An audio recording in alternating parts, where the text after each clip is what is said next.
আজকে একটা ছোট্ট গল্প বলবো। ছোট্ট গল্প নিয়ে হাজির হচ্ছি বন্ধুরা। আসসালামু আলাইকুম রহমতুল্লাহ। সবাইকে শুভেচ্ছা জানিয়ে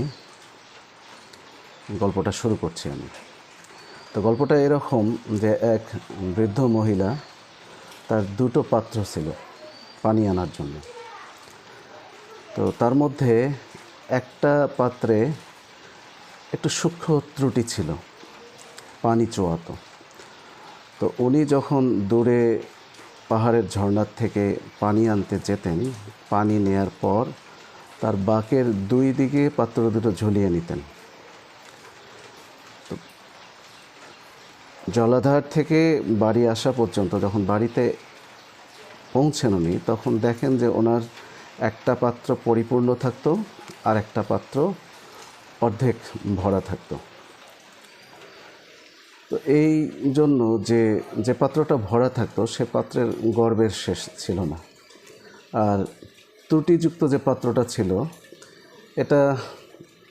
এই পাত্রটা মনোকষ্ট নিয়ে থাকতো যে আমি কখনোই আমার মালিককে পরিপূর্ণভাবে পানি দিতে পারতেছি না, বা আমি পানি ধারণ করতে পারতেছি না।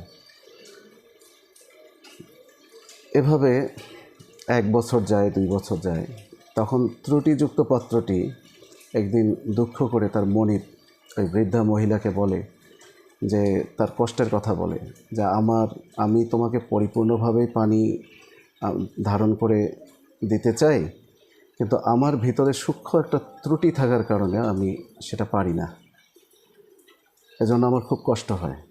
তখন বৃদ্ধা মহিলাটি বললেন যে তোমার এই ত্রুটির কথা আমি জানি, তুমি মনে কোনো কষ্ট নিও না।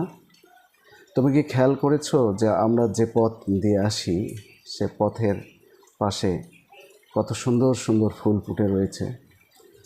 আমি যেদিন দেখলাম যে তোমার এই ত্রুটি যখন আমি বুঝতে পারলাম, তখন আমি ওই পথে কিছু ফুলের বীজ ছিটিয়ে দিয়েছিলাম, যেগুলো পরে গাছ হয়ে ফুলে ফুলে সুশোভিত হয়ে রয়েছে পথের ধারে।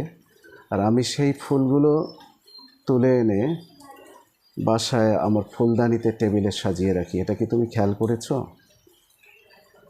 তো মোরাল অফ দ্য স্টোরিটা কি? মোরাল অফ দ্য স্টোরিটা হচ্ছে যে মানুষের মধ্যে কিছু ত্রুটি থাকবেই, ত্রুটি বিচ্যুতি থাকবে।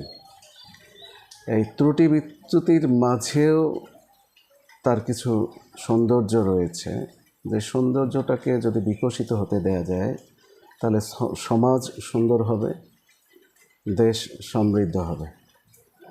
আর মানুষ মাত্রই তো আমরা ভুলের ঊর্ধ্বে নই, আমাদের ভুল হবে, ত্রুটি হবে, কিন্তু এজন্য আরেকজন কাকে হেয় করারও কিছু নেই।